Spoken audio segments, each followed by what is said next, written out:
The title of this lesson is Love That Dog Poems. The standards with this lesson are reading literature. The essential question driving this lesson is how can poems inspire us to write? And the objectives for this lesson are to identify literary techniques used in poetry, to learn how to read, interpret, and evaluate a poem, and to model our writing after poems.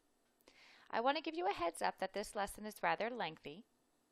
However, you're going to take some of these poems and apply them to 3 of your homeworks for this week.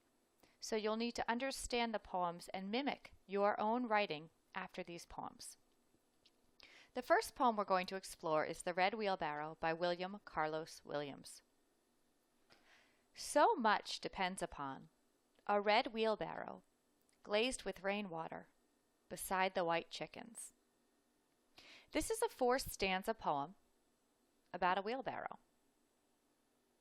So much depends upon it, however.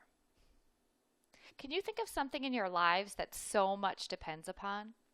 Perhaps a phone, a laptop, a car. I want you guys to create a so much depends upon poem using something that means a lot to you and something that you use that so much of your day depends upon. I want you to model it after this poem.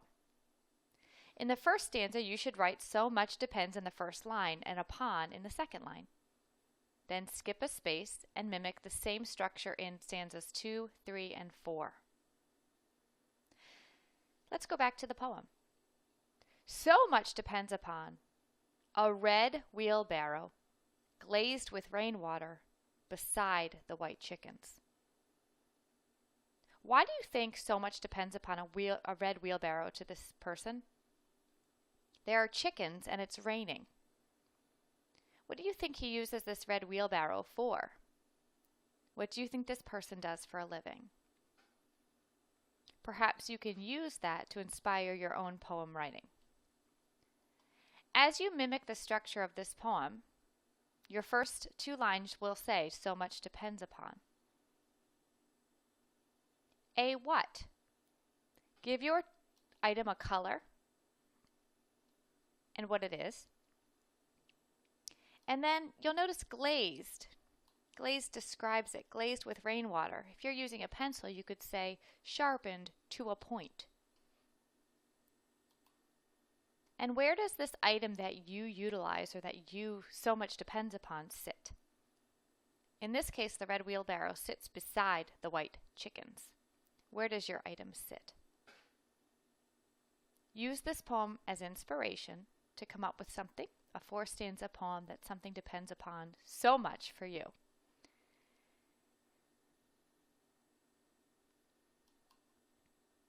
A second poem that we're going to explore is Stopping by the Woods on a Snowy Evening.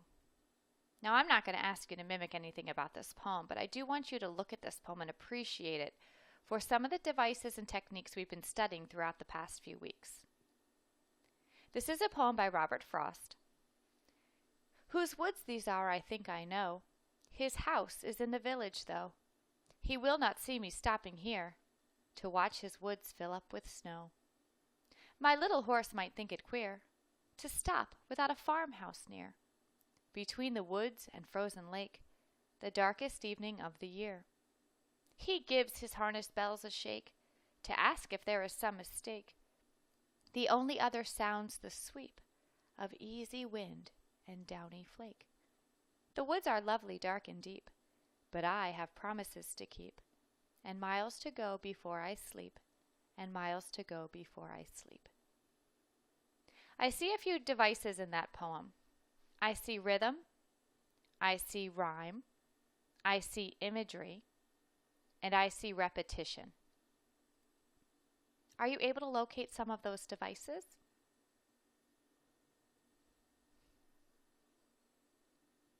Pause the video at this point and see if you can find them.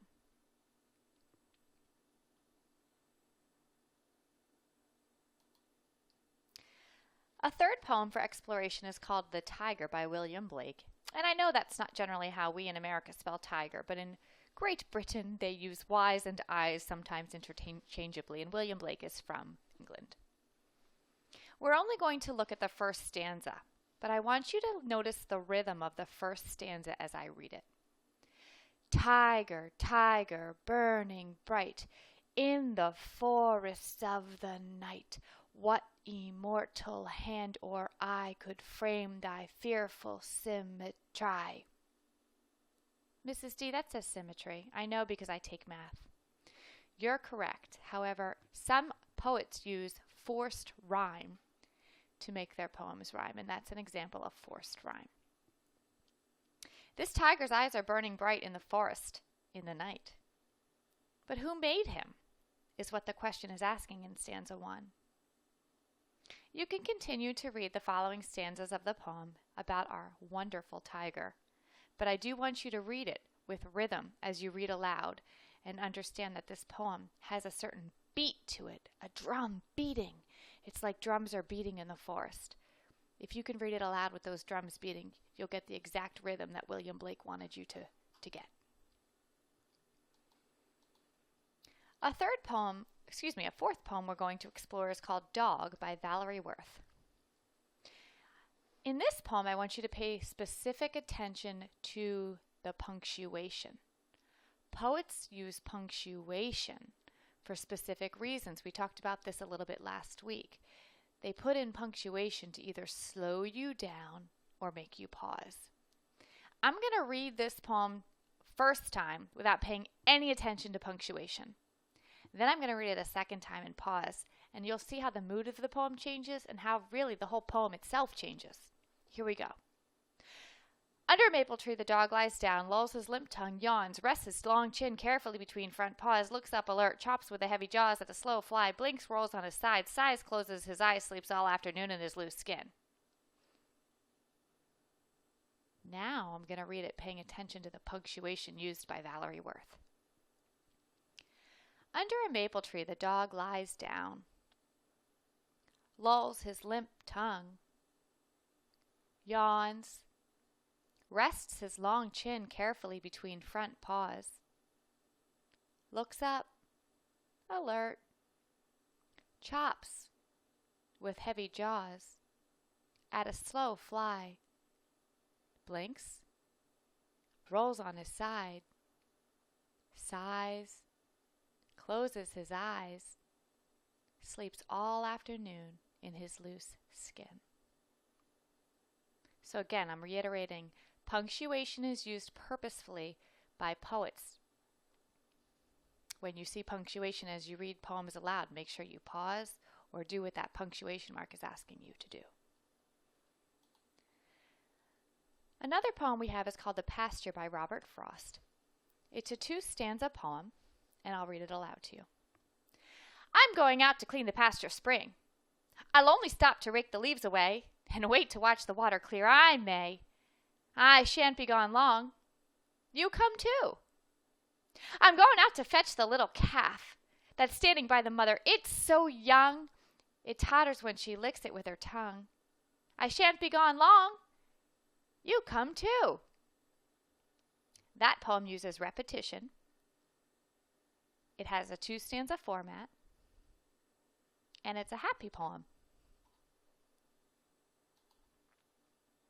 Street Music by Arnold Adolph. We did explore this poem a little while ago when you guys had to create your poems. And I'll just remember that spacing and punctuation make sense here. And these were the techniques that the poet used in this poem to enhance the reading orally of this poem. This city, the always noise grinding up from the subways underground, slamming from bus tires and taxi horns and engines and cars and trucks and all vocabularies of clash, flash, screeching, hot metal language combinations as planes overhead roar. An orchestra of rolling drums and battle blasts assaulting my ears with the always noise of this city. Street music. So he created music with his words to mimic the point of his poem. Second to last poem is called The Apple, And you guys are actually going to create a concrete poem. This is called a concrete poem. Concrete poems appear in the shape about the object about which they're about. And they use words in the poems to describe that object. So this one is called the apple. And you can see it has the words green, red, yellow, yum, yuck, worm, next to the worm there in the middle. Apple, apple, apple, crunchy, juicy. And stem. So it uses words to describe the object. Just in case you don't understand, here are some more. Here's a snowman concrete poem that uses words that have to do with snow. This one's in the shape of a star, but it talks about the star. A sparkle way up high to make all your wishes come upon the nighttime sky. So it uses nighttime words and words that have to do with a star. And this last one's in the shape of a shark, and it uses shark words, fishing words, things having to do with the shark. Dun-dun, dun-dun, etc. You can't really see the words. You are going to create as your second homework assignment this week a concrete poem by hand, and you can scan it in and upload it to me as a grade. If you are extremely tech savvy and you'd like to give this a whirl on the computer, you certainly may do so. And finally, Love That Boy by Walter Dean Myers is a poem. Love that boy, like a rabbit loves to run. I said I love that boy, like a rabbit loves to run. Love to call him in the morning, love to call him, hey there, son. You can see this guy really loves his son. And he uses a simile to show that, like a rabbit loves to run, because rabbits really love to run, so that's how much he loves his son.